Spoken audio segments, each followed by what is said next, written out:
Hey everyone, this is Casual Fanatic. Film reviews without the shoes. I'm Luca, your casual viewer. And I'm Cayman, your fanatic.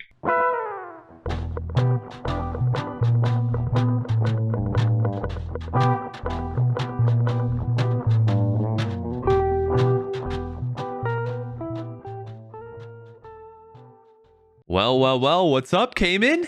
What is up, Luca? Yo, all the good things, I guess. Well, not really, but kinda, you know?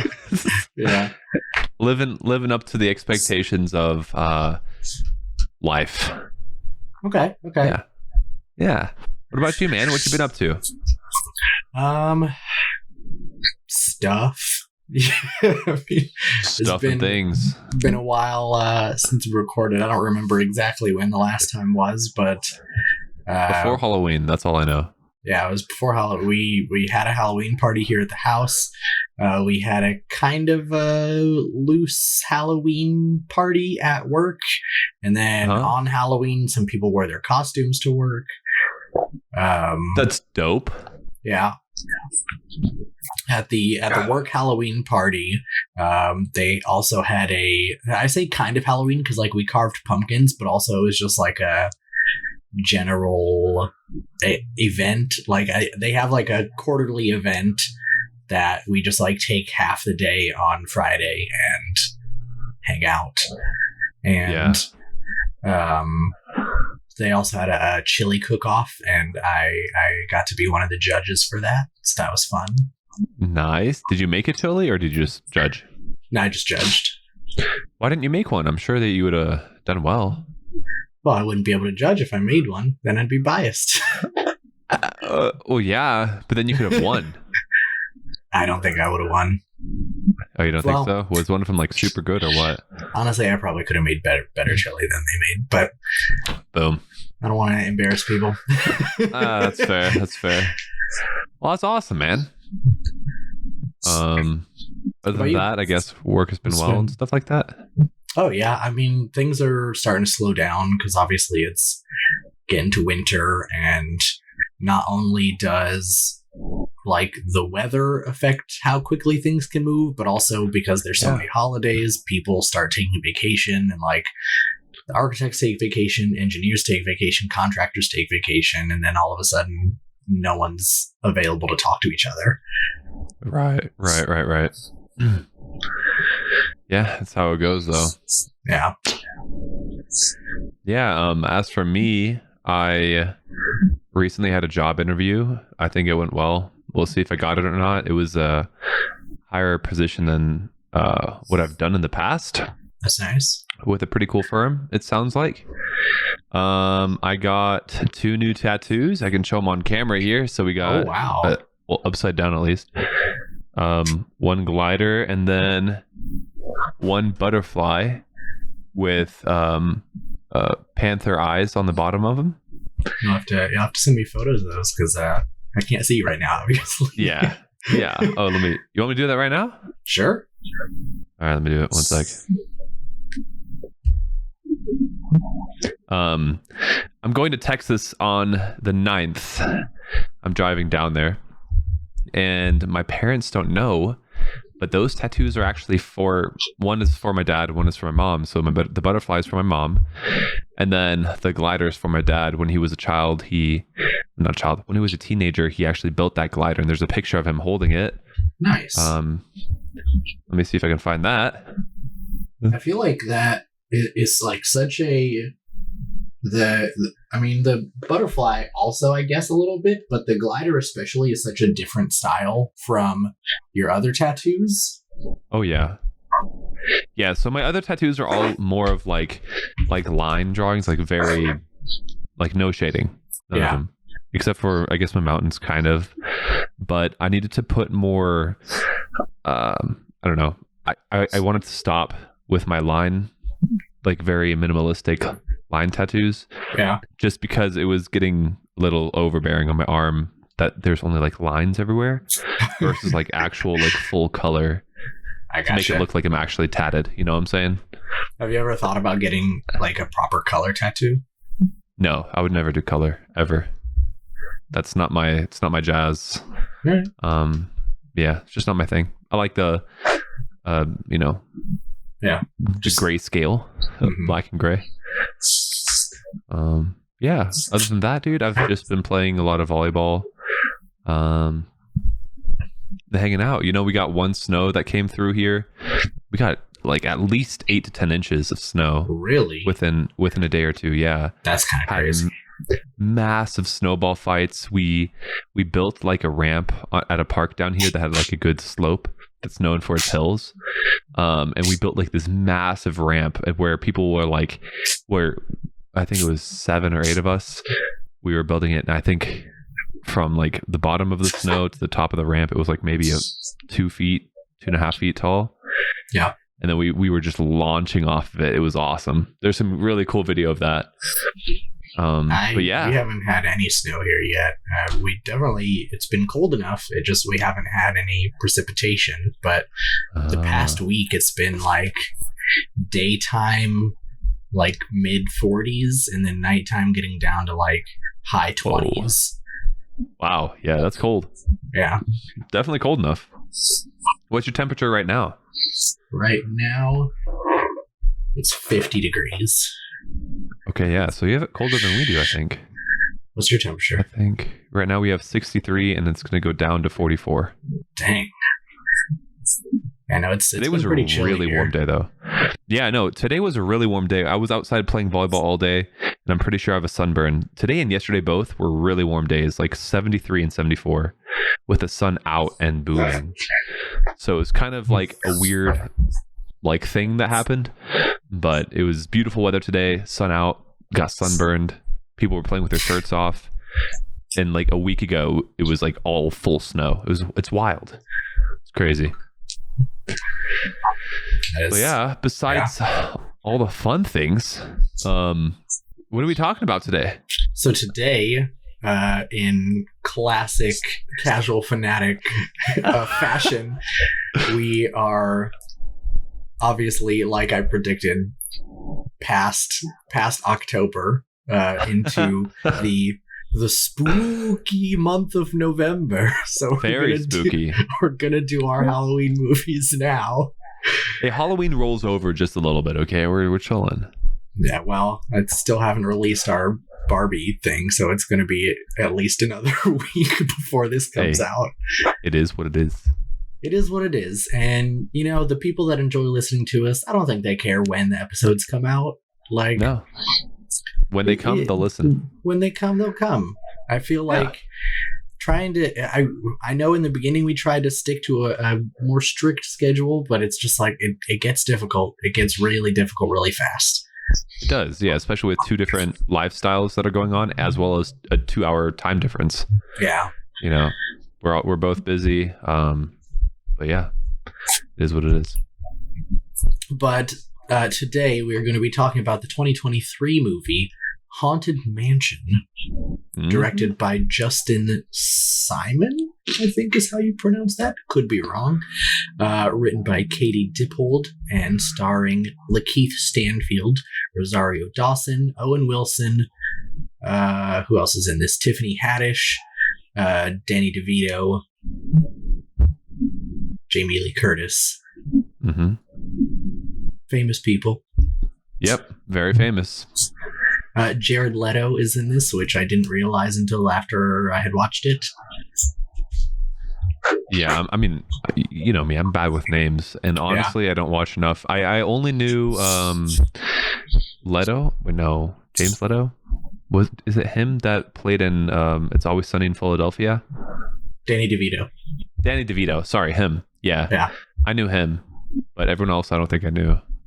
That's fine. Oops. Yeah.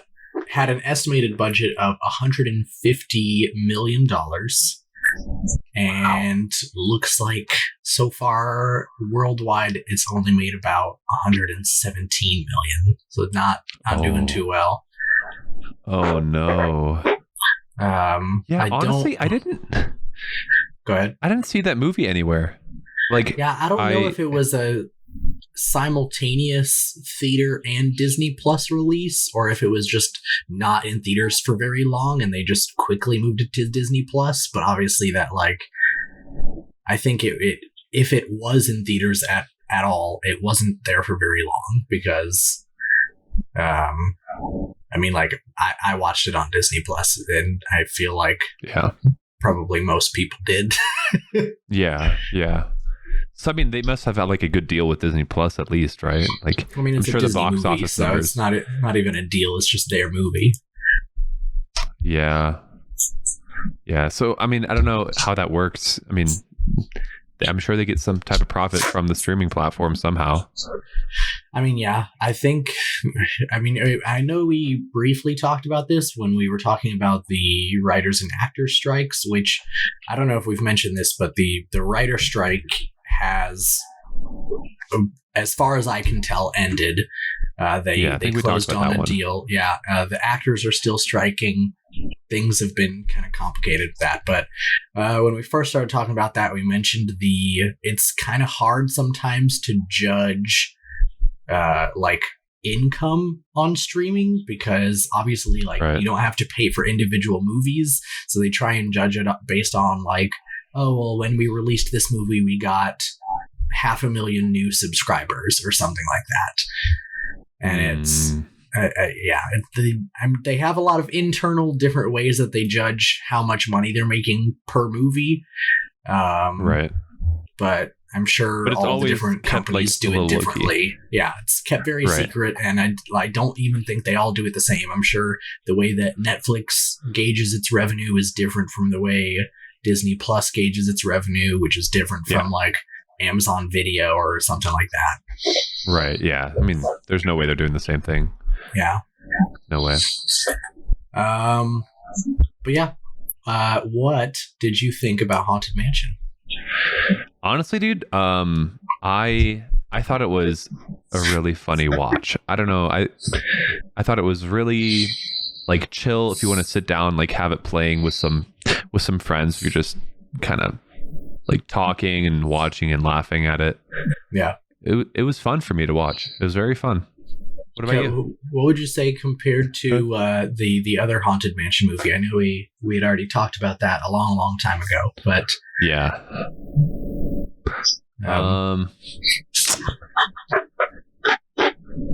I think I like this one better. Okay. Yeah. Honestly, like I really did like the cast in this movie. And I think I liked like the jokes quite a bit. There was a lot of funny things. Like a lot of funny things were going on. Yeah. At the same time. I gotcha. But at the same time, I don't know. I guess there are also negatives with this movie, but I guess we'll get into that. I just remember, because I watched it, a bit ago. Mm-hmm. I have a good memory of it being like relatively funny, which is a good thing.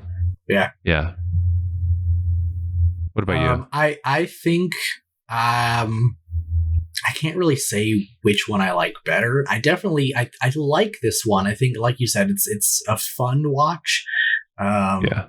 I think the characters in this one perhaps aren't as three-dimensional.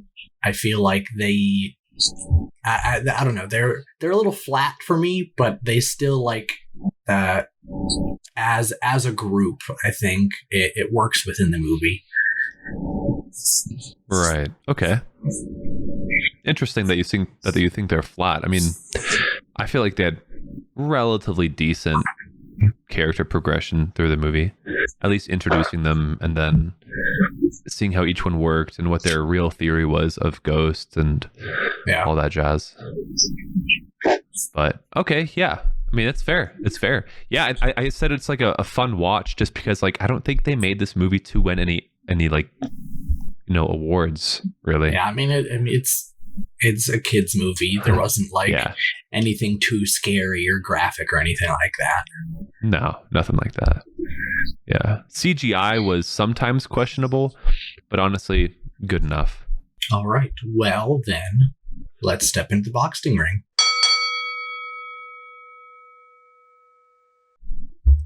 Let's do it.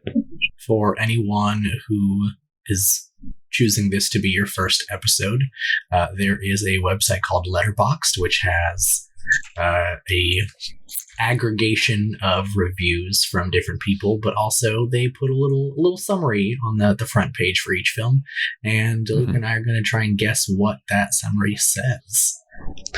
And then who's closer wins the grand prize of being the winner. But last time I went first, so all right, that means you go first. I'll say in New Orleans, a mother and her son move into a mansion that they soon discover is filled with ghosts, and they bring in a team of specialists to help solve the problem. Yeah, that's what I'm gonna say. That's good. Honestly, I think I'm going to be around the same thing that you are at. Let's see here. I think her name was actually Alyssa. So Alyssa and her son bought a fixer-upper mansion in New Orleans, where on the first night they realized spooky things were happening and following them around. In order to cleanse the house of the spirits, they assemble a team of experts. Period. Yeah, they assemble a team of experts. I was like, is there something else I should be saying?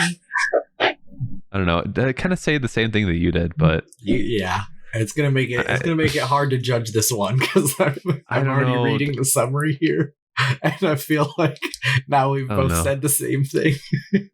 Should I try something totally different? Well, I don't know. That's like such a good summary. I can add his name in there, Ben. I didn't even remember his name was Ben. I put in my notes New Orleans with Ben and Alyssa. And for a second there, I thought Ben was the son, but it's not the son. I'll say right now, this summary doesn't mention New Orleans at all. But wow, all right, cool. You ready to hear it? Yeah. It says, a woman and her son enlist a motley crew of so-called spiritual experts to help rid their home of supernatural squatters. Okay, dude. Well, I think we both did just as bad. Yeah, I mean, I think you said Alyssa and her son, and I said a mother and her son, and this says a woman and her son. We both mentioned the experts. I don't know. There's not really anything else here. It's a really short summary. Yeah, and we both mentioned like the house. We both said something about like ghosts, but they said supernatural. Yeah. Yeah, I don't know. That's a very short one. Didn't give anything. Well, it gave a lot away actually, but not detailed. Should we try and go to a tiebreaker then? Let's do it. How? What do we do here? Let's think for a second. Like guess the age of the little boy in the movie. Like the character's age or the actor's age? Character's age. Yeah, we can try if that information is available. If it's even available, yeah. I'm guessing he's around 7. I'll say 10. 10? All right. Mansion. What's the boy's name? Travis. Was it Travis? Okay. See if his age is on here. He's a young boy. That doesn't help. Oh, okay, here we go. Nice. 9. He's 9 years old. All right. You win. And that's how tiebreakers work. Wait, he's 9? Bro, I was not like in a little tent and playing with toys when I was 9 like that. Well, maybe you were a loser 9-year-old. What, dude? I was probably more grown. At 9? I don't know. Maybe. I don't really remember, I guess. Anywho, let's take a quick break and then we will come back for spoilers. hey, let's do it.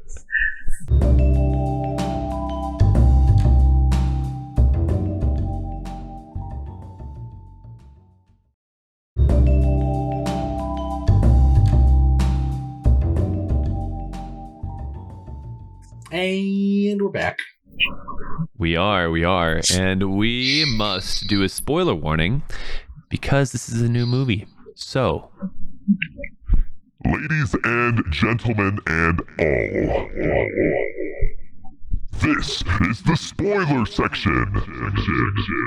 If you don't want the movie spoiled, don't listen. I like that tone.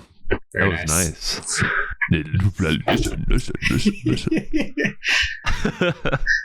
Alrighty, well, where do we want to start? I guess, I mean, the movie kind of technically goes straight into the mom and the son, like, driving down the spooky lane into this, like, right? There's like the intro, because I think it starts with, there's like a voiceover from Madame Leota talking about how New Orleans is so crazy because people celebrate death instead of mourning it, all that jazz. And then we see the parade procession out of the graveyard, and there's a bunch of shots where you can see their little U-Haul truck like driving through the city, but you don't know that it's their U-Haul truck, and you're just like, why do we keep seeing this random U-Haul driving through New Orleans? And then I think we get the flashback with the bar, the whole bar sequence. I think that happens before they get to the mansion even. Interesting, I guess. Because I think at the end of the voiceover, it like zooms in on the mansion, like it's gonna start there, and then it like flashes to, it's just a picture of the mansion in the bar, and then we see Ben something or another starts flirting with this girl, and it's New Year's, and then something happens, and it like is present day again, and he's like drunk and depressed and doing the ghost tour. Oh yeah, I guess none of that was really important to me. I remember all of that happening, but I took no notes over it because I was like, man, it's kind of like a side story to where like it shows like how much he loved his girlfriend, blah blah blah, and it kind of builds his character. But to me, like, none of that really did anything, I guess. I thought it felt so kind of cartoonish when he blew up at the tourists, and he was just being rude to them the whole time, and then they're in the middle of the tour and he's like, there's no such thing as ghosts, we're all nothing, blah. And I was like, dude, calm down. Yeah, he's like, I've gone to every ghost house in the city and in the state, never found anything. And he's like, all right, let's continue the tour. That was a bit much for me. Yeah. I didn't write any of that down. Literally, my first note is little kiddo just got to house and it's already being weird. Oh. Yeah, no, I think, all that weird ghost tour stuff happened before that. Wow, yeah. Okay, well, basically what happens, guys, is it shows him falling in love. It shows him having a great time with this gal. Barely. But unfortunately, at one point, it's him alone, depressed. Yeah. I feel like doing it's kind her of job. It's not really clear. I guess it is kind of clear from the like context clues that you're like, you assume that she died because the bartender's like, why are you still doing her tours? And it's like, okay, so obviously he like lost her and is like trying to do this as a weird memory thing. Right. And then at one point in the movie, he like explains that like she'd passed away in a car accident, correct? Or a hit and run? I mean, car accident either way, but yeah. I don't remember exactly what happened. I remember she was on her way to get Ben and Jerry's ice cream. Right, Was it And Baskin Robbins? It was something like that, and he was not in the mood, and he said, no, you can go yourself, and then she died. Yeah. So, yikes, dude. That really sucks, honestly. Like, imagine like you're unintentionally rude to someone, and then the next thing you know, they pass away. I think about that literally all the time. That's why I try, like, obviously I'm human and I can't never be rude, but I try my best not to be rude, especially when someone's about to leave. Like, I don't know. I feel like it's okay to have arguments with people, but I want to resolve it before we say goodbye to each other, because I don't know when the next time I'll see that person. I don't know what's going to happen to them in that time, and I don't want our last interaction to be negative. That's a good way to live life. Yeah. I mean, I think I try to do that too, unintentionally, but it's not something I actively think of. Well, yeah. I actively think about it all the time. Really? Like all the time? Like all the time. What the hell, dude? You okay? I mean, it makes sense. I mean, it's a good thing to think about. So, because like even if it's not a car accident, like I don't know, someone could like have a random brain aneurysm or like something like that, and then there's just like there's no warning for that. Like people just die out of the blue. No, it's so true, bro. I was 100% healthy. Got on like a medication for like an inflammation that I had, and bro, the allergic reactions that I had to it, I had 102.3 degree fever, and I had an ice bag over my face. I was inside my shower with cold water pouring down on me, and my fever was still fucking kicking me in the ass. It was awful. And then I stopped taking the medication. I went right back to normal. It was weird. That's very weird. Yeah, but yeah, you never know what can happen, because who knows, like 103 and it could have gone up and I could have just, GG's. But another thing that I wasn't the biggest, I like, it's not even necessarily a bad thing about the movie. It's just like the movie started doing something good and then stopped doing it. And so that was a little disappointing. But like they had that whole thing in the beginning where they're like, wow, look, we're in New Orleans and it's like so New Orleans-y. And then I feel like they kind of just dropped that for the rest of the movie. And I know like the other Eddie Murphy Haunted Mansion movie I don't even know if that took place in New Orleans because they never mention it. But and so I was like, it would have been fun if this was more like celebrating the location a bit more, and I was excited for that to happen, and then it didn't, and so I was like, oh well. Why did you want it to celebrate New Orleans a bit more? Well, it felt fun to, like, if you're gonna set it in a city, and especially because of the opening monologue, if you're going to spend 2 minutes talking to me about how New Orleans is a weird city and people celebrate death and ooh, how kooky, like if you're going to spend all that time talking about how cool New Orleans is, I feel like we should talk, like there should be more New Orleans in the movie. Otherwise, there's no point in saying all that. That's fair. Yeah, I mean, we did see kind of like, the New Orleans streets at the beginning, of course, and then sometime during like between the beginning and the middle, there was another scene where he was like at his house and you could see kind of like the frontage road. But yeah, like you said, not much more than that. And we don't I don't know, it probably did say it, how far the mansion was out from the city center. It might have, I don't remember. Yeah, but it was very like the change, like the fact that the mansion was in like this weird deserted area on this large piece of land with like graveyards on it and stuff. Crazy. Anyway, then we get the people showing up at the mansion and all the spooky stuff starts happening. Yeah.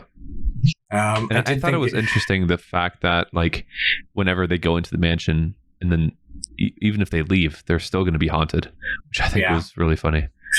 I thought it was kind of funny watching when the little kid, obviously he was like scared, but when he's walking down the hallway and each of his footsteps is like literally like 2 inches. They were the tiniest little baby footsteps. Yeah. I mean, he was timid. He was scared, bro. He was scared. His little action figures couldn't save him there. So I think that sequence had some pretty like decent horror moments. I like the rest of the movie didn't really follow suit. I think that this movie it changed a lot over the course of its runtime. I think there were things that happened in the beginning that made me feel a certain way, and then they just stopped happening. And I was like, huh. Yeah, I think like the beginning was more like spooky and mysterious because we didn't exactly know like what was going on and like where they were, and it was more like, oh, it's an empty hallway, but oh, there are these things happening in it, like, you know, that. But then like the middle, when we realized like, oh, there's ghosts like everywhere, literally everywhere, then it became like, I don't know, more of like a hotel of ghosts that you would just see. And like the thing in the beginning with like the girl disappearing from the painting, like it was, I don't know, I felt like that, like a sequence, maybe not that exact sequence, but like something like that could be in like a proper horror film. And I don't know, I liked that it was I guess more I don't know, like less childish. Like obviously it's a movie for children, but I wouldn't. I don't know. You don't have to like childish baby is a little confusing. Like you can have like serious scares. Yeah. It was interesting. What did you think about like the ghosts that were here and there? I mean, they were fine. Which was the scariest to you? I mean, none of them were really scary. See, that's yeah, I agree. Yeah, I think even like the main boss ghost was also kind of like yeah.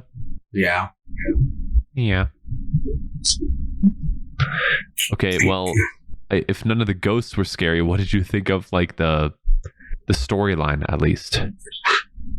I mean, I like the overall plot is fine. I think there were some weird like moments. Like the most strange one to me is there's like a moment towards the end where it's supposed to be this big reveal where the kid is like, all right, I'll stay in the car and I'll just like talk to my dad or something. And what's his name? Ben. I don't know why I keep forgetting that. He's like, yeah, all right. And then he goes inside, and when Rosario Dawson's character was like, oh, where's my son? And he's like, oh, he's fine. He's just talking to his dad. And she's like, his dad is dead. And I'm like, who is that a surprise for? That was so obvious the entire movie that his dad was dead. I don't know. Yeah. Yeah. And then he was like, well, he's been writing to him in his journal. And I mean, I guess that was kind of cool. You know, you go there and like, you know, his pen gets lifted and like it's writing like this sweet note to him. And then he gets convinced to go out and whatever. But then when he did find Ben, like was going after him, and he like convinced him that what he was hearing wasn't actually his dad, it was like the ghost. Right. That was also kind of corny for me. Like, I don't know. Yeah, oops, bumped my camera. It was, I understand it. He's a kid and he, like, obviously it's harder for him to recognize that he's being tricked. But at the same time, it feels like he's smart enough to realize that going to see my dad means I'm gonna die. And he's just okay with that for some reason. Yeah. He's like, hey, I get to see my pops again. I'm over it. Right. And he was like, I don't even remember exactly what he says, but he's like, I don't like it here. And Ben's like, we'll go somewhere else. And he's like, I don't like it anywhere. And I'm like, so is this kid trying to commit suicide or like, oof. I don't know, like what's happening here? Yeah. It just felt like a really like randomly dark moment. Yeah. I don't know. I mean, it definitely displayed the heightened emotions that kids feel. But like like you said, at the same time, it was like an unnecessary dark moment versus like the kid could have like definitely said something funny, like a joke or I don't know, like played it off to be something like, I don't know, more like or just like lighthearted, have him cute. be stupid, like just be like, or or that, like, because like kids are stupid. Like it's I would have fully believed it if he True. thought like, oh, I'm just gonna go see my dad and then I'll be back. And you're like, no, if you go to see your dad, you're gonna die. Like that's how this works. But Right. he like knows that he's gonna die and then still wants to do it. right. It's all worth it, I guess, to him for some whatever reason. I don't know. There's also like very like the most, I know I keep saying cartoonish, but like a lot of this movie was very cartoonish. But the bullies that chase him back to the mansion, I'm like, who does that? Like I know people get bullied, but I feel like in the day and age that we live in, that's not the kind of bullying that people do. Like no one's gonna chase you, I don't know, especially because they're out in the middle of nowhere. It's not like they just got off the bus. Like those kids chased him for a while. That's fucking true. The driveway is long as hell, right? Like they must have been running for at least half a mile. So I'm but like, at the same time, like these are like weird. They could be just weird country kids that I guess I don't know. understand like normal whatever. But I've who never knows, heard bro? of Like anyone actually chasing someone. Yeah, no, I haven't either, but it's definitely happened. My sister said that she chased after someone that was chasing after someone being a bully in high school.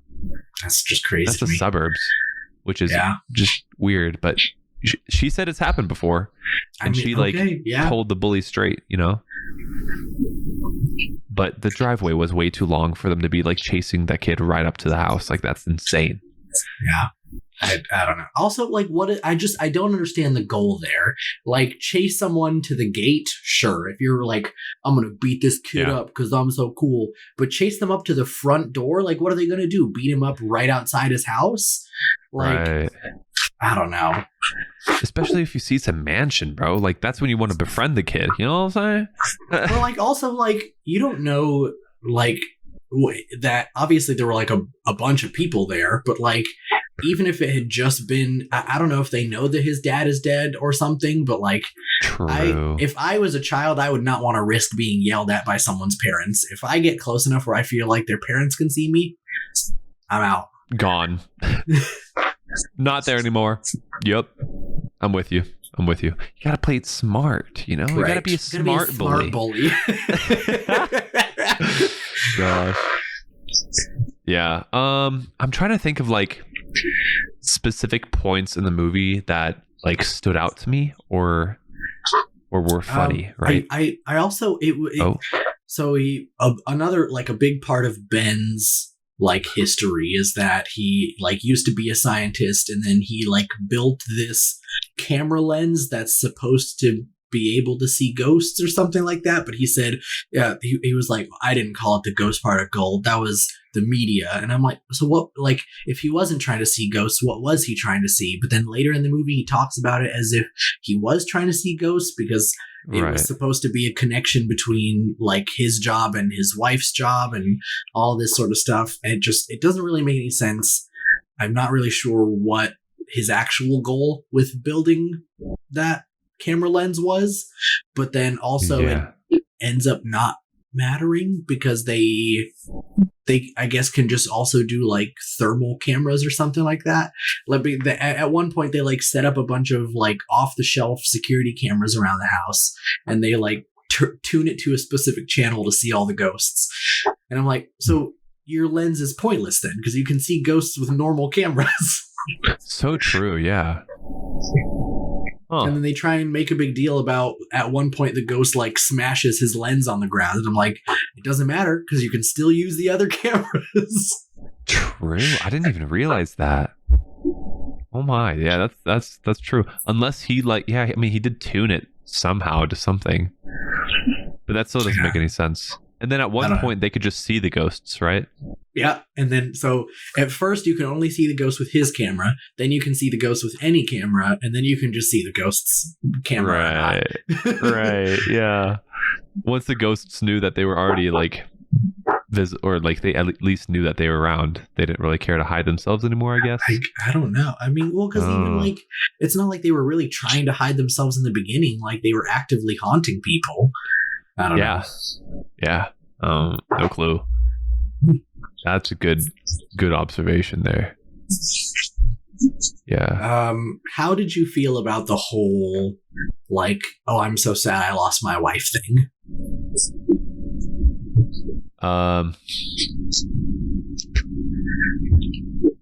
Honestly, like I didn't buy it.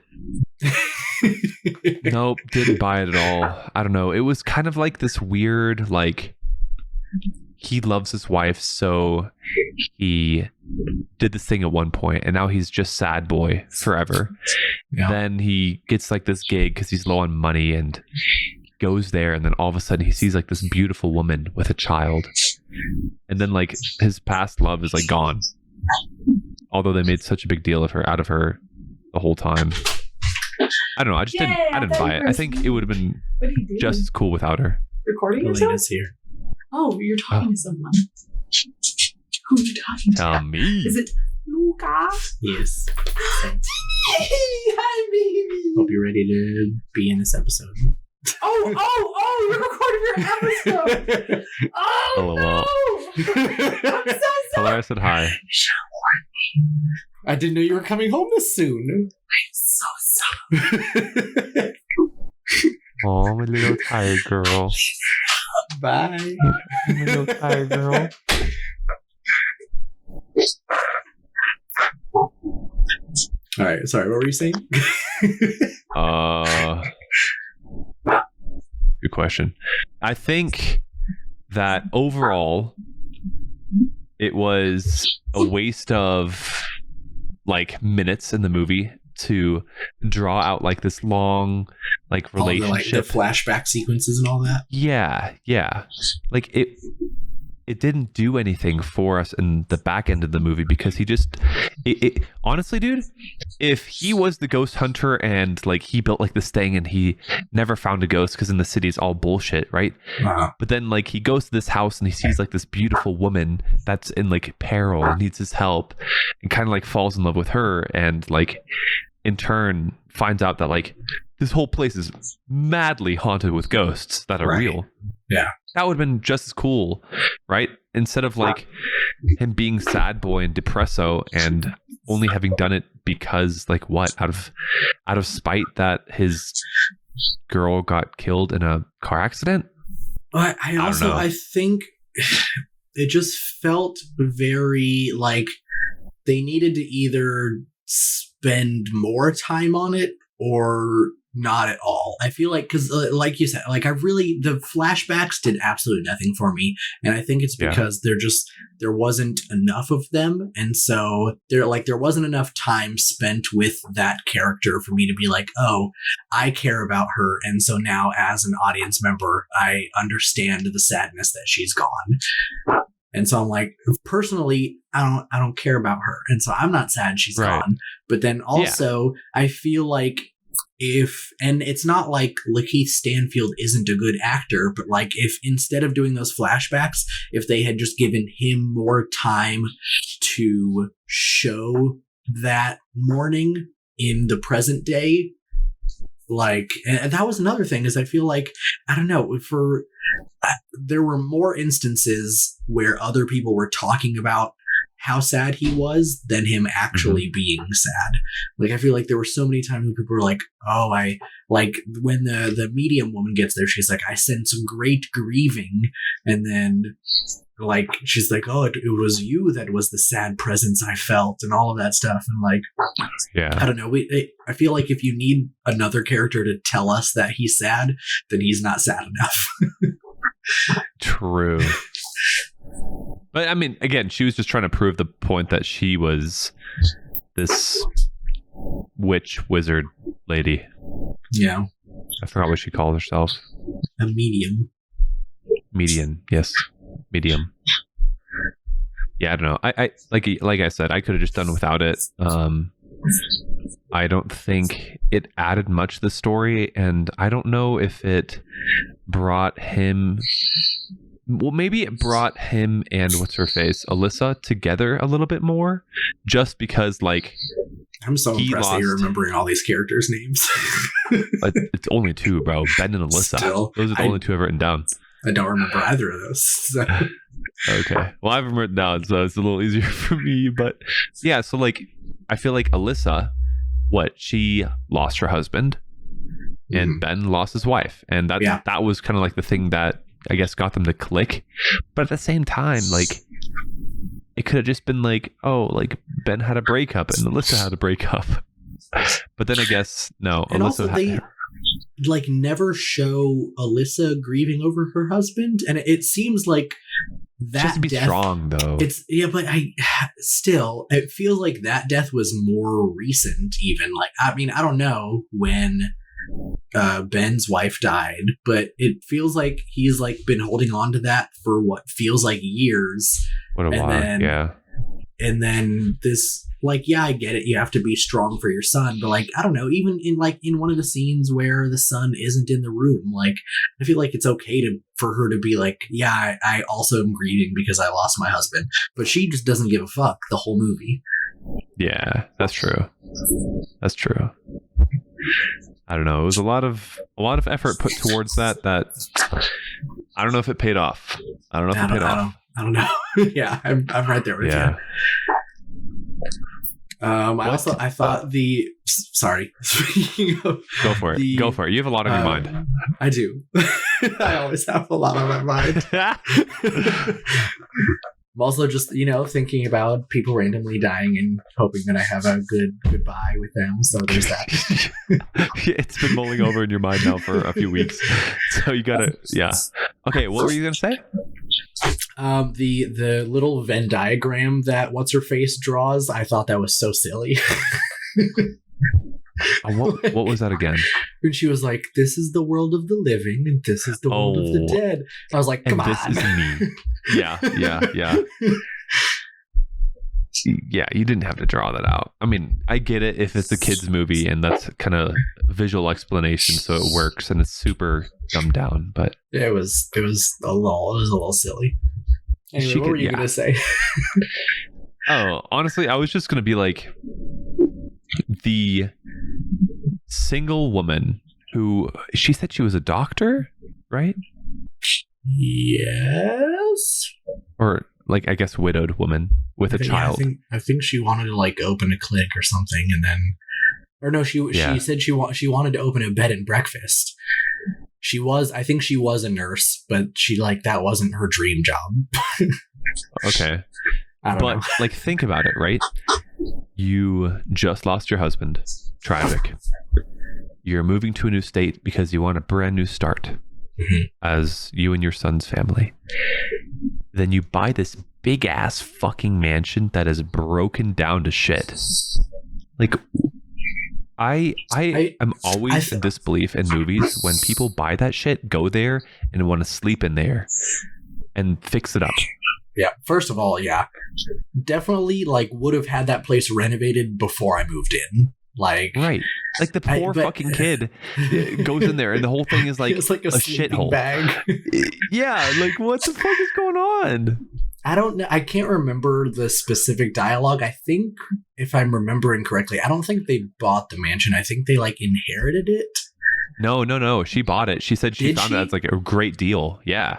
Oh, she said she got a great deal on the place and couldn't resist it. All right. And then, yeah, she bought it and went there, and unfortunately, it was mad haunted.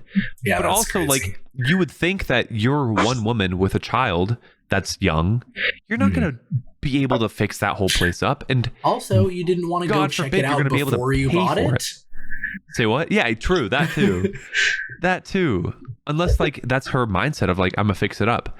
But at the same time, if she was a nurse, you're not gonna have that type of cash. Honestly, that thing was way too big. I mean, if you're I thought she was a doctor, but granted, who knows? But still, that's a shit ton of money. Yeah. And that's for two people. That massive ass mansion makes no sense. I'm a little confused on the whole like the ghosts following them when they leave the mansion, because I feel like sometimes it like they cause a big commotion, and they're like when they go to the hospital, the weird fishing boat captain ghost, it like follows them to the hospital and makes things weird.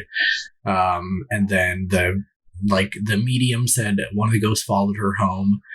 And then I feel like there are other times where they leave and like nothing happens. Like when they go to the other mansion, they like specifically ask the ghost, they're like, hey, can you guys just stay in the back seat? That's when they became cool with the ghosts, you know what I'm saying? Like they're like, yo guys, please don't cause any havoc here. But then also we're trying to help you. The little kid is going to school every day, and is the school not being haunted? Like the ghosts don't follow him to school? Good point. I don't know how it works, because like I don't know either. The sea captain was like in his house somehow, so I guess he jumped into his car and like made his house flood as well at one point. But then like the flooding wasn't real. Yeah. So it was like a good ghost flood. Yeah. So like what did the ghost just like haunt his mind? Maybe. Well, yeah, that's why I'm confused. Like I can't tell if the hauntings are like, because when he haunts at the hospital, he's like shaking some other patient's bed. Right. So I'm like, obviously that is like he's actually doing something. But then like the flood at the house is like it looked like he was doing something and then it was fake. So I don't know which hauntings are actually happening and which ones are just in people's minds. Right. And granted, it could just be because not every ghost is the same, you know, but still at least have like some type of consistency if you're trying to be like, yeah, like the ghosts follow them home and do shit and scare them to back because they're never going to leave them alone, that kind of thing. I don't know. What did you think about the hat box ghosts? Wait, the what? The hat box ghost, the main bad guy. Oh. I thought it was really cool the way they found out who the guy was. They went to the police and then they got like a sketch artist to like sketch this guy out by, you know, obviously asking tons of questions or whatnot. Yeah. And then like the perfect sketch came out, bro. Like it was on the dime. Picture perfect, yeah. Yeah, picture perfect. I thought that was really cool. But then like I don't know, I thought it was so ridiculous. They were like, okay, now just add skin. Yeah. I was like, how the fuck did that work? I don't know, man. It was interesting. I don't know. I didn't think he was like that scary, bro. Honestly, like the woman that was trying to fucking stab them in the back the whole time was more scary than he was. Also, it confused me. The attic scene was. Yeah, the attic scene was pretty good. I learned later, I didn't know that he was called the Hatbox Ghost. Apparently that's the character's name. He's a ghost from the ride. But when the first couple times we see him, he's got his head in the box and it's like glowing. And so I thought he was holding a lantern. And it looked like a lantern for a long time. And then Ben, when he describes him to other people, is like, yeah, he's got his head in a hat box. And I'm like, hat box would not be my first guess with what that was. Yeah, very true. Very true. Yeah, I don't know. He just didn't do it for me. Granted, he was very powerful apparently, but I guess. Oh no. Although I don't know how. I feel like they never really describe why he is stronger than all of the other ghosts. They do though. They say that like he haunts people to like either he convinces people that go there and live there that he can do something for them in exchange for like their soul, and they usually do it. Well, but which not is what everyone, the kid was going to do. Because remember they said only the last one has to be willing. All of the other people he just killed, because a lot of them were even like like the ghosts of people that he murdered when he was alive, I'm pretty sure. Interesting. Yeah. I don't know. I thought that maybe it's just like him literally killing them and then just taking their soul after they die. And then to make it harder, you know, to become ultra powerful and free from the house because of the hex that was put on him. Yeah. you have to, the very last one has to be willing. I guess. I don't know. But I just know he killed a ton of people and became powerful that way. Also thought, okay, this is I guess a separate thing, but his whole Jamie Lee Curtis as Madame Leota, first of all, insane outfit. Her whole like giant gold and white dress with the big head thing. I was like, this is wild. I don't know. Don't know what the thought was behind that costume design. But it was absolutely insane. It was a lot. I mean, they put work in for her. That's for sure. I will say, I think this is probably my least favorite character in this movie.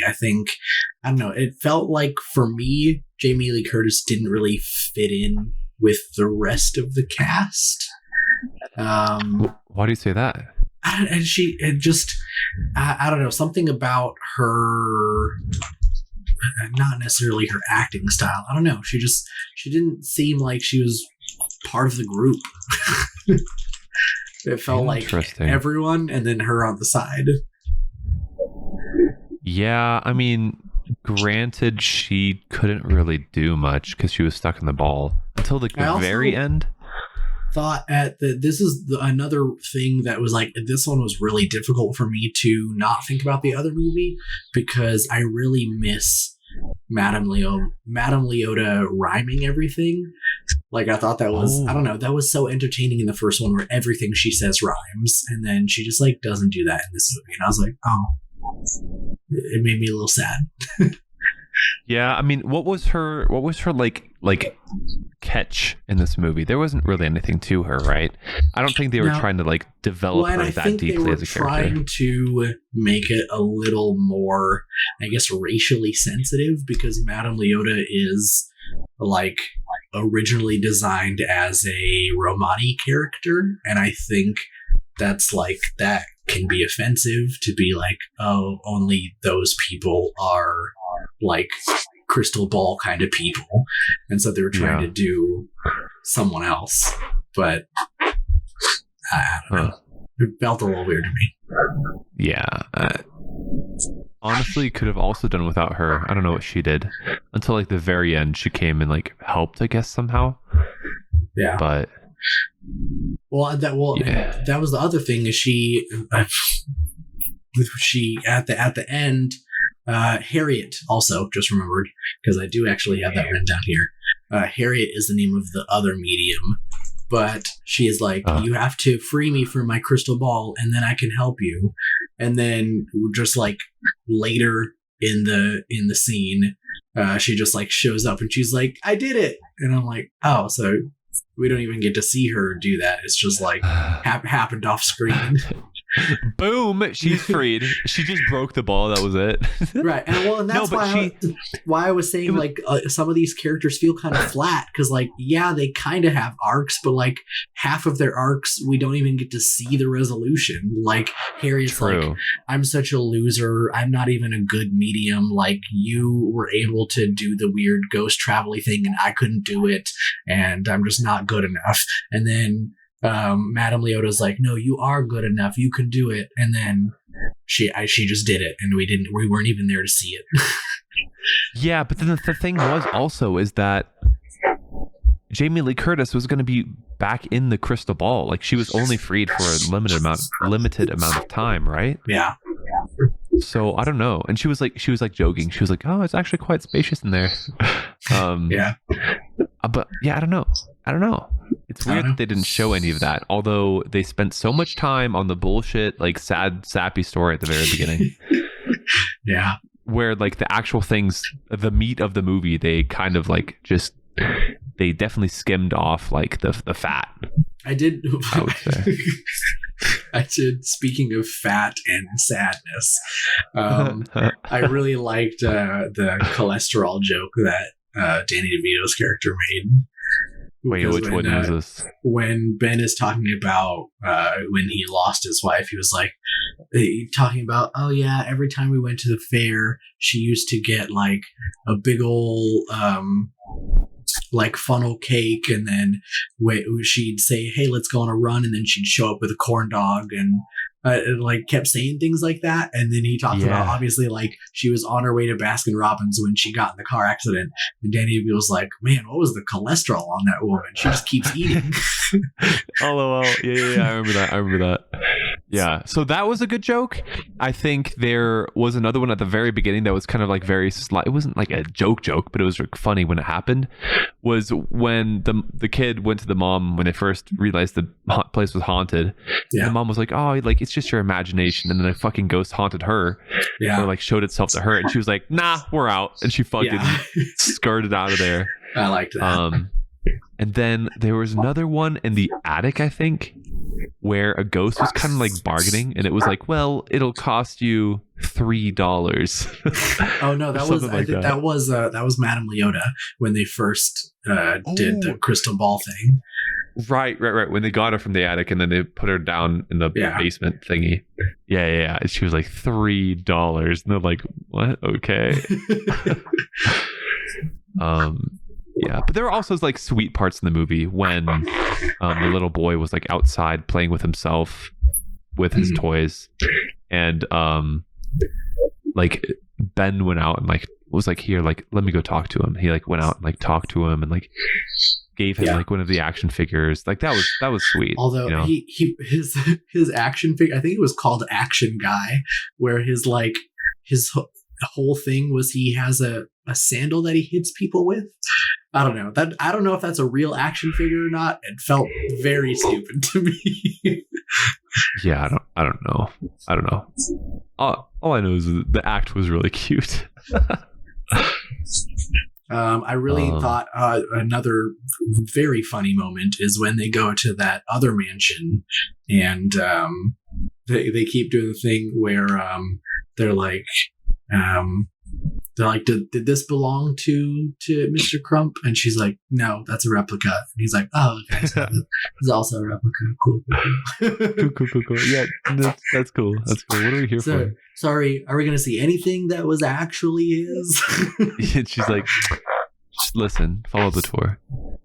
And then that other guy comes out, and I wish we had seen more of his part, and I didn't recognize this as much because I honestly, and this is how little I watch it, I don't even remember what the other show is called. It's is it Schitt's Creek?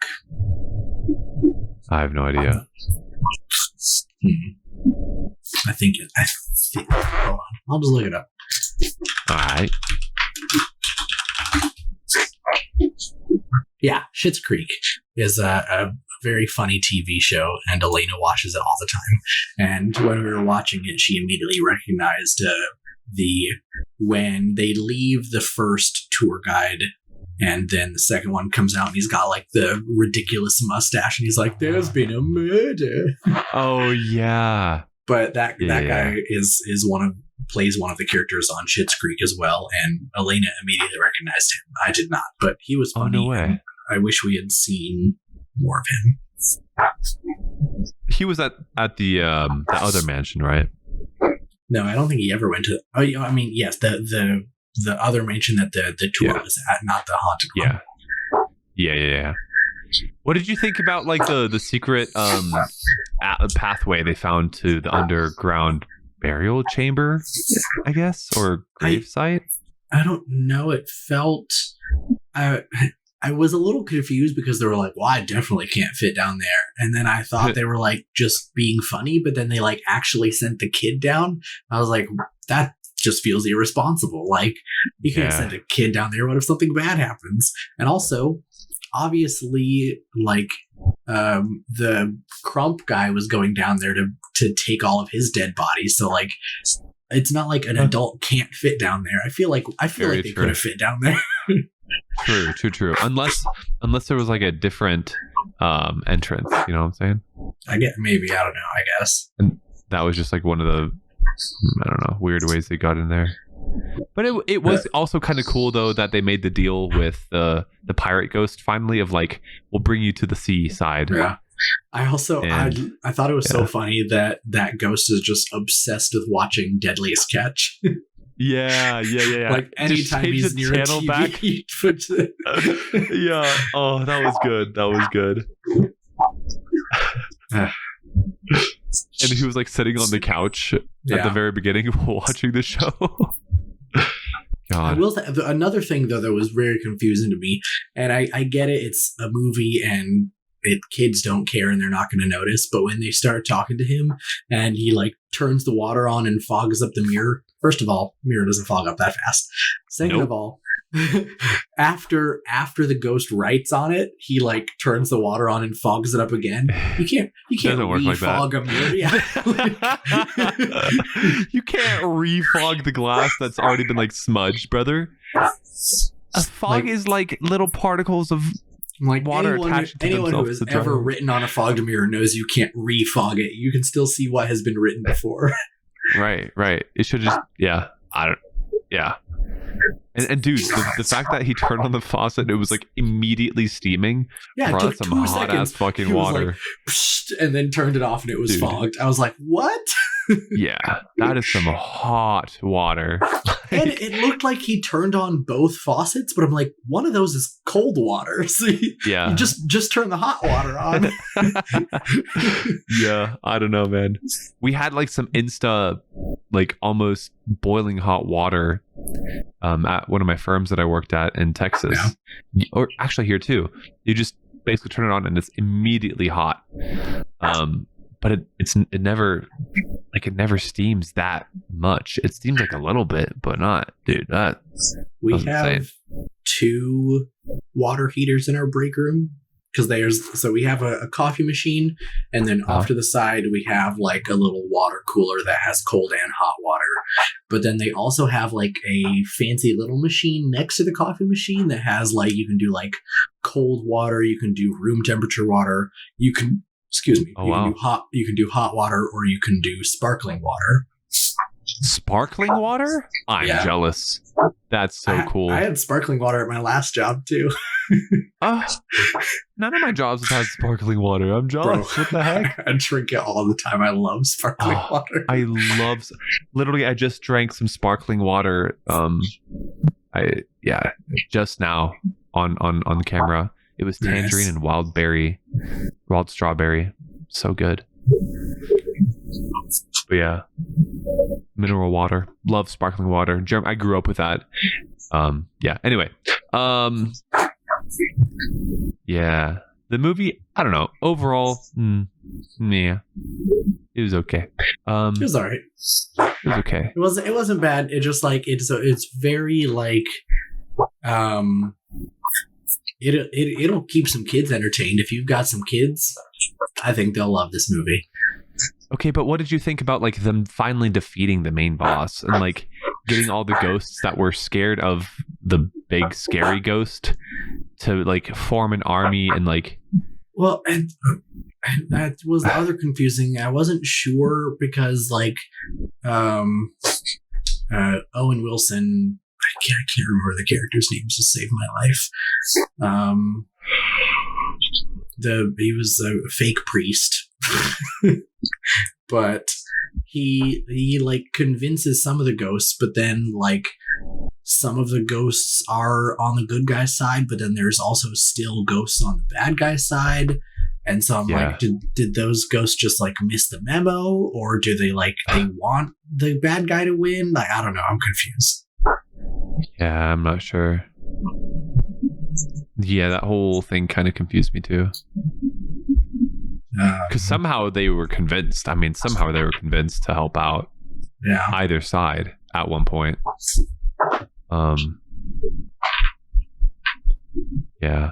Honestly, though, like the filming, just to talk broadly just for a second about the filming, I honestly think the camera work was really well done. I think the audio was pretty good too. So props to them for that. Also, I've definitely seen worse. The set design was nice. I liked the way everything looked. Costume design was good. And still, like I said, Madame Leota's costume, a little crazy. But it was a lot. Her headpiece and like, it was just a lot. But I think everything in the movie looked really good. And like you had mentioned earlier, like the CGI, it was it wasn't like super realistic with the ghosts. Like none of them, I don't know, like you could tell that they were CGI, but it wasn't bad CGI. They just looked kind of cartoony, which is fine because it's kind of a cartoon in a way. I mean, you don't want ghosts to look a little bit too realistic. That'd be a little strange for a kids movie, I think. But yeah, I mean, overall, I think them defeating the evil guy and then putting him into the grave that he had dug for the final soul was a cool idea. I think that like the ending where we find out that they're still living in the mansion with all the ghosts, with what's her face, the medium, yeah, with her, is a little strange to me. I don't know why that little kid would still want to. The medium is living there. I think she was just visiting. I thought they were just having like a big friend thing. Oh, maybe. Yeah, I don't know. I still think it's weird that they all of a sudden like have like this big ghost filled mansion that they were terrified of at one point, but now they're like, oh, like all these ghosts are chill, so we're still gonna live here and love it and all that stuff. I'm like, well, I mean, I guess if the ghosts aren't doing scary things, then it's not a problem. It would feel a little weird. Like, I don't know. I wouldn't be scared to live there, but it would be a privacy concern for sure. Because like, what are you going to do if you're taking a shower and all of a sudden a ghost comes in? Or you just like have to like try and like hope that they respect you enough to be like, hey, when I'm showering, don't come in this room. Set boundaries where you kick him out on the curb. I don't know. Be like, I know you can walk through walls, but I would really appreciate it if you didn't walk through this wall. Right. Yeah, at that like the very end of the movie, I think it was like that dancing scene where like all the ghosts were in like the main hall dancing, and like all the main characters and the boy were just like watching them have a good time. And I was like, well, one, why can they see the ghosts now? And two, like, can they just see them because the ghosts don't want to be hidden anymore, and so they can just flip the switch like that, like we talked about earlier? Yeah, maybe in the podcast. I just think it's interesting. I don't know. I feel like there's a lot of things that, like, if you really think about it, don't make sense. But like I said, if you just watch the movie very leisurely, like, it's a really fun watch. Like, the beginning, like you said, was a lot more spooky than the middle or like the very end. Mm-hmm. There's like very distinct phases that the movie goes through, which I think was pretty cool. But just so many questions of like, I don't know, maybe we're thinking about it way too logically, like we always do. But at the same time, if you're making a movie for $150 million, like, you would think that this has been thought through. Yeah. Yeah. That's all I've got. That's all I've got too. That's all right. That's it. Then let's move on to trivia. Let's do it. It says here, Eddie Murphy, who starred in the last version of this film, was invited back to make a cameo appearance, but was turned down when he demanded $500,000 for one day's work. Whoa, that's steep. That is steep. Holy smokes. Wow. I guess he didn't really... I don't know. Do you think it is okay of him to do that? Or do you think that was reaching?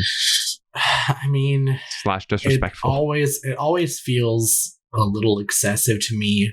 But I understand, first of all, living in California is way more expensive.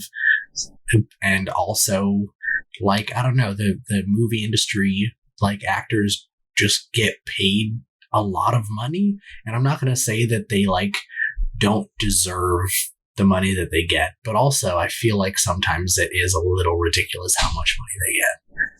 Yeah. I mean, like, a regular human. I don't mean that because, like, obviously, like we were talking about the actor strike, and like there are a lot of problems with they don't get paid enough for a lot of the work that they do. But I feel like there are very specific circumstances in which it's a problem, and then other ones where it's not. And it's like, I don't know, I get it if you're like, I need a $500,000 check because this is the only thing that I'm working on this year, and that money needs to last me the rest of the year. I get that. You can't do that though, bro. What? But if what? you like, because we had talked about that with the writers, is like a normal writing season is like you write for 10 weeks and then your show plays the rest of the year, and you might not have another job, and that's just how the business works. Like, no one in Hollywood is working 365 days a year. They don't have stable jobs like that. Okay, here's a different way to look at it, right? If, let's say, a full day's work for them is 12 hours, right? You start early and end late. $500,000 divided by 12 is $41,666. So he would be making $41,000, actually more than the like medium income of everyone in the US per hour. Yeah. Right? Per second, he's making $12. That's insane. Yeah. No, I wasn't saying that this one. I'm saying in general for the other people that worked on the movie. If you're like, I'm filming a whole movie and I would like $500,000, that feels fair to me. That would be fair. That'd be fair because it takes a lot to do that, right? You have to, plan everything. You have to put your other life things on hold. But dude, for one day's work, asking for $500,000, that's insane. That's almost disrespectful to. I don't know. That's like giving the middle finger to the movie that you were in at one point. Yeah. And granted, maybe he did have a bad relationship with them, so he just kind of did that to make the point. But at the same time, it's kind of like, bro, like, damn, that's so much money for what?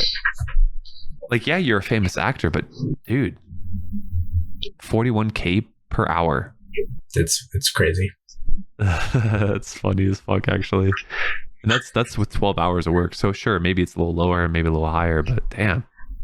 The second one here, we've already talked about a little bit, but it says the film received criticism for its blatant product placement of brands such as Costco, Yankee Candles, Burger King, and Amazon.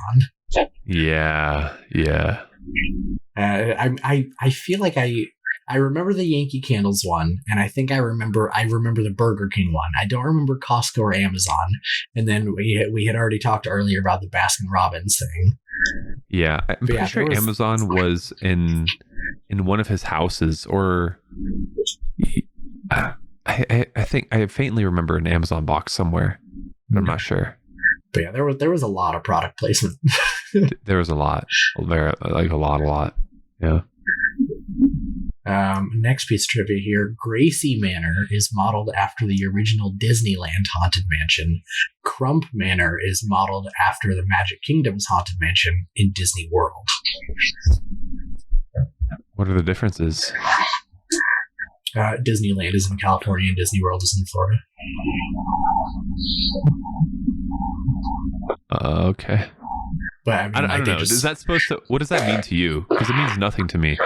Well, their Haunted Mansion is a ride, and so they're just saying like one of the mansions in the movie is modeled after the California ride, and one of them is modeled after the Florida ride. Oh, the rides are different? Yeah. Oh, see, I didn't know that. I thought they'd be the same, roughly. Nah, they usually try and give it they're like the same vibe, but they're usually like. They're not identical because, gotcha. First of all, just because it's more fun, and second of all, because obviously then you can get people to spend more money because you can be like, oh, well, you've been to the Disneyland Haunted Mansion, but you still need to go see the Disney World Haunted Mansion because it's different. Right. I got you. That makes sense. They also have a haunted mansion in Disneyland Paris, which is also different from either of these ones. Wow. Okay. That's cool. I guess if someone goes to like each Disneyland or World Land, they'll see like a different thing, which is good business model. And then the last piece of trivia here, due to the ongoing actor strike, Disney had popular characters from their theme parks as well as other movies and TV shows show up on the red carpet for the premiere because actors were not allowed to promote upcoming films and shows during the strike. Oh, no way. Yeah, Oh, I that's don't really crazy. know what that means. I didn't see the red carpet, but I'm assuming they just had like mascots from the theme park walking the red carpet, which is funny to think about in my head. They just had like bodies filling in for certain actors, They were I like, guess. well, the actors can't come, so we're gonna have here's Goofy and Mickey Goofy. Mouse promoting Here's Donald the Duck, Haunted brother. Mansion, right? That's funny. Yeah, I'd have to see it. I don't know exactly what they mean by that, but all I can think of is that they used, I don't know, someone was dressing up as their character and they called it a day. Well, it said characters from the theme park, so maybe it was like characters from the Haunted Mansion ride. Yeah, maybe But that. I don't think the character, except for Madame Leota, I don't think any of the other characters in this movie are in the ride. Well, maybe they are now. Who knows? Who knows? After this movie. Yeah, well, I mean, they added Jack Sparrow to the Pirates of the Caribbean ride after that series became famous. Yeah. So Well, that's cool. I guess, you gotta make it work somehow. Yeah. All right, now it's time for us to get wrecked. It is time for us to get wrecked. And my recommendation is actually my computer mouse. I don't think I've ever talked about it on stream, but All right. these are final mouses. They're there we go. Extremely light. I have a corded one, but they have wireless ones too. They're really hard to get your hands on. They sell out within minutes, but they're extremely worth it. I've been using this one for a few years now, and I absolutely love it. So that's my rec. Look up Final Mouse, and if you're a mouse fan like I am, get one if you can. I've got a Death Adder by Yep, that's a good one. Death Adder Elite by Razer. Yep. I think I bought that exact one actually for my dad. It's a good mouse. It's pretty good. It's comfortable. I've been having a few problems with my scroll wheel recently, but I don't know if that's a hardware problem or a software problem. But sometimes I'll scroll down and then it'll randomly start scrolling up, and I don't know why that's happening. Yeah, the other two mouses that I've used a lot of that I really like. One's it's called Logitech M705. I use this one. It's called like the marathon mouse because the batteries last for a hell of a long time. I think I used 2 batteries in 4 years of college. That's with this crazy. mouse. And then the other one is wireless and or wired Lance head. This is a great mouse. It has LEDs all around. Pretty dope. It's pretty light. But yeah, I mean, I think don't know. I just got like a cheap Amazon mouse that I used for most of college, and that it worked fine. Yeah. I mean, honestly, the Logitech M705, they're pretty cheap. They're like maybe $30 at Best Buy. But dude, they're so comfortable on the hand, and they have like good weight to them. Granted, like I'm a finger mouse user just because I have big hands. Like the way that I hold my mouse is kind of like my palm never touches the actual mouse. It's just like my fingers moving it. Interesting. So the lighter ones are better, but the M705 was a lot of fun.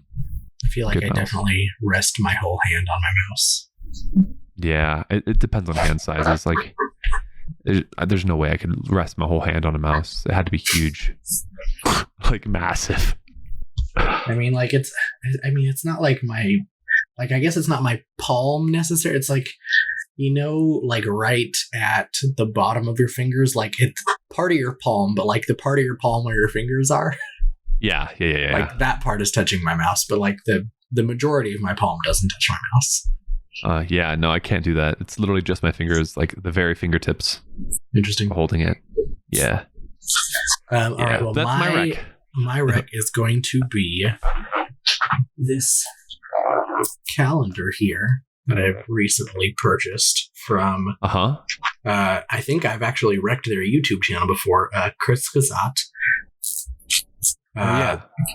They have a calendar every year that is the human era calendar, which for those of you watching the video obviously can see this calendar I have is for the year 12,024, So the human era calendar adds 10,000 years to our current year calendar to encapsulate more of human history, because the thinking is that the year zero that we have right now is kind of arbitrary. Like, obviously there's a reason for it, but that reason is more tied into like empires and religion and all of this stuff, and like the year zero that we have right now doesn't reflect how old the human species is. And so the human era calendar is meant to encapsulate more of that by going back to around the time when agriculture started. So about 12,000 years ago is when humans transitioned from being like hunters and gatherers to having established communities and farming and agriculture and all of that stuff. And it's really when society started developing. Yeah. Interesting. That's kind of cool. Yeah. Does it make you like think of things differently, or no, not really? It's just like a cool thought experiment. I mean, it doesn't affect my day-to-day life, but it definitely is cool to think about when you like, I don't know. I feel like, especially because there are so many, and I mean, we don't have to get into a whole like discussion about it, but like people that think that the earth is only like 5,000 years old. And it's like, that's not even half of how old humanity is. Like, we have been around for a long time. Right. It's weird to think about because you don't really think about it. Yeah. Very cool. Huh. Well, that's a good rec then. Yeah. That is a good rec. I'll have to look into it. All right. Well, now that that's out of the way, I would like to say if you enjoyed this episode, be sure to subscribe. If you're watching us on YouTube, give us a thumbs up and hit the bell icon. You can also follow us on X and Instagram at CashFanPod. If you want to send us a message, you can DM us, leave a YouTube comment, or send an email to casualfanaticpodcast@gmail.com. Links for all of that will be in the description. Luca, why don't you tell us, tell them what kind of message they can send us? Guys, you can send us messages from like recommendations of movies, of specific show episodes that you would want us to watch and or look over. Send us recommendations of items that you think we should recommend to people. You can let us know if there are any cool suggestions that you think would make the podcast a bit better. You could let us know what you don't like. You can let us know that you don't agree with our opinions, which is also very, very okay. And we would love to, bring it up on the podcast and maybe add a segment and shuffle through if there are thoughts of or counter thoughts of specific episodes that we've done in the past and you want to let us know about some of them, we could always add a segment where we basically express your thoughts and talk about them. But yeah, anything along those lines would totally work, and we'd love to hear from you. All right. And for those who like to be prepared, our next episode is going to be on the last voyage of the Demeter. So, dun dun dun. Sticking with at least one more scary episode. This one's going to be less child-centered. Yeah. But yeah, more of an adult movie. Vampires. Find out where you can watch that and get it done. Or don't. I mean, you don't have to watch the movies beforehand, but I know some of our listeners like to do that. Very true. Very true. So this has been Casual Fanatic. Thanks for listening. Thanks for listening and watching.